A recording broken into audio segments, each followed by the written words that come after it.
Assalamualaikum warahmatullahi wabarakatuh. Innal hamdalillah nahmaduhu wa nasta'inuhu wa nastaghfiruh wa na'udzu billahi min shururi anfusina wa min sayyiati a'malina.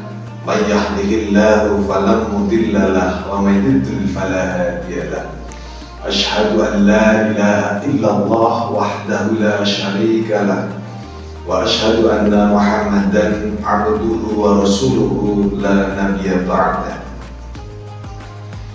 Para pemirsa yang dirahmati oleh Allah Subhanahu wa taala, puji syukur kehadirat Allah Subhanahu wa taala yang telah memberikan kita berbagai macam kenikmatan berupa kenikmatan jasmani dan rohani, sehingga pada kesempatan hari ini kita masih bisa bermuajahah melalui media online untuk menyampaikan satu dua pelajaran yang bisa diambil ibrohnya dalam kehidupan sehari-hari. Sholawat beriring salam semoga senantiasa tercurahkan kepada Nabi besar Muhammad sallallahu alaihi wasallam yang kita tunggu-tunggu syafaatnya min hadhihi sa'ah ila yaumil qiyamah.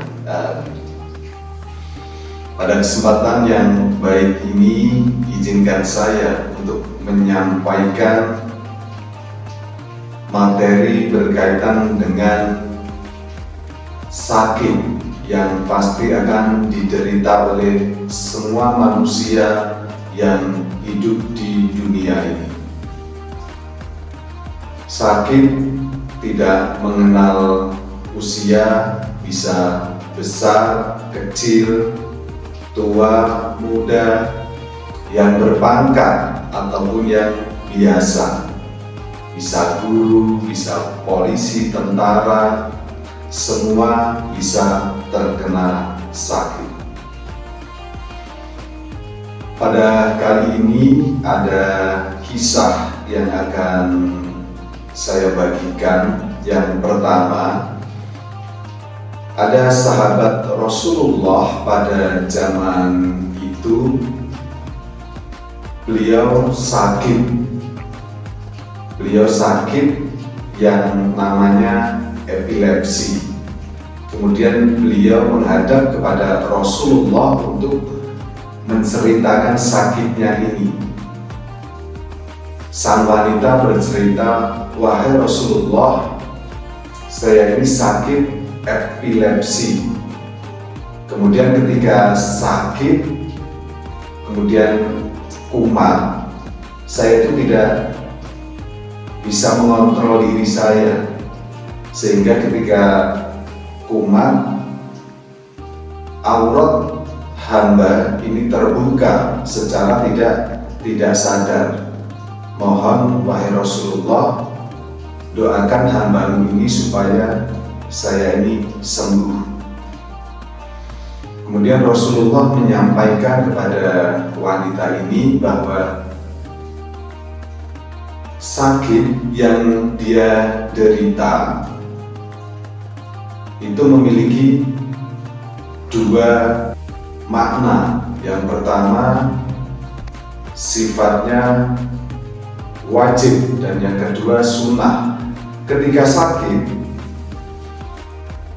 kita itu diwajibkan untuk bersabar. Akan tetapi sunnah, ketika kita sakit, kita itu dianjurkan untuk mencari obatnya, karena setiap penyakit itu sudah disediakan obatnya oleh Allah Subhanahu wa ta'ala. Kemudian akhirnya wanita itu, "Doakan saya wahai Rasulullah supaya saya ini sembuh. Ketika engkau bersabar dengan sakitnya, maka Allah akan menjanjikan surga untuk engkau." Kemudian wanita itu memilih untuk supaya terus bisa bersabar dengan sakitnya. Sehingga wanita ini meminta doa kepada Rasulullah, ya Rasulullah, doakan hambamu ini ketika hamba kumat sakit epilepsi supaya aurat hamba ini tidak terbuka sehingga dapat diketahui oleh orang lain. Dan kemudian Rasulullah mendoakan wanita ini dan doa itu pun akhirnya terkabul. Cerita yang kedua ini berasal dari Ibnu Sina, tokoh yang sangat terkenal berkaitan dengan pengobatannya dalam Islam. Pada suatu ketika ada seorang pemuda bangsawan yang sakit parah, sudah diobati oleh berbagai macam tabib dari Irak, dari Mesir, akan tapi belum ada perubahan. Bahkan si pemuda anak dari bangsawan ini terlihat semakin parah dan semakin parah. Suatu ketika sang raja mendapatkan berita dari keluarganya bahwa ada seseorang yang memiliki kemampuan terkait dengan pengobatan. Kemudian sang raja memanggil orang tersebut, dan orang tersebut ternyata adalah Ibnu Sina. Setelah itu Ibnu Sina mendekati sang pemuda. Dilihat penyakitnya memang sungguh aneh. Pada kesempatan itu Ibnu Sina menyampaikan nama-nama daripada keluarga si pemuda tersebut. Disebutkan namanya si A, si B, si C, sampai sangat banyak sekali. Kemudian nadi daripada si pemuda ini berubah detaknya, semakin normal dan semakin normal, dan kondisi detak nadi dan detak jantung si pemuda ini semakin baik dan semakin normal. Kemudian apa? Setelah itu, setelah diagnosa yang dilakukan oleh Ibnu Sina ini menyimpulkan bahwa pemuda ini perlu dinikahkan kepada seorang wanita yang dia cintai. Setelah Ibnu Sina menyampaikan kepada sang raja, kemudian sang raja menuruti apa yang disampaikan oleh Ibnu Sina, dan akhirnya benar peristiwa pernikahan itu terjadi. Akhirnya pemuda itu sembuh total dan normal seperti pemuda pada umumnya, sembuh total, memiliki anak, dan menjadi pewaris tahta kerajaan sang raja.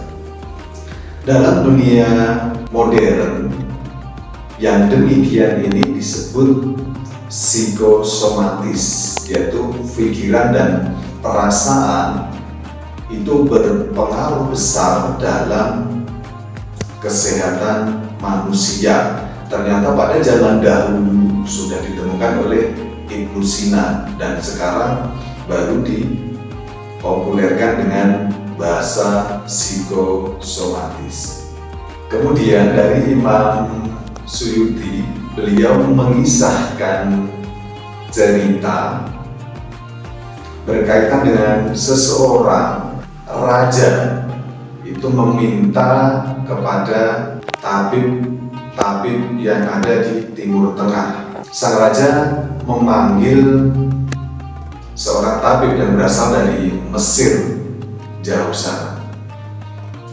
Kemudian sang raja menanyakan, "Wahai tabib, bisakah saudara beritahu saya supaya saya itu menjadi raja yang sehat juga. Kemudian tabib dari Mesir itu mengatakan, wahai sang raja, ambillah biji-bijian dari gunung Himalaya sana, kemudian konsumsilah, maka engkau akan sehat. Kemudian tabib dari Irak mengatakan, jika sang baginda raja ingin sehat, maka sang baginda raja harus mengkonsumsi air hangat ketika bangun tidur. Kemudian tabib yang berasal dari Sudan ketika itu terdiam. Maka sang raja bertanya, wahai tabib, kenapa engkau terdiam? Kemudian sang tabib dari Sudan ini menjawab, biji-bijian dari Himalaya memang baik. Air hangat ketika bangun tidur memang baik.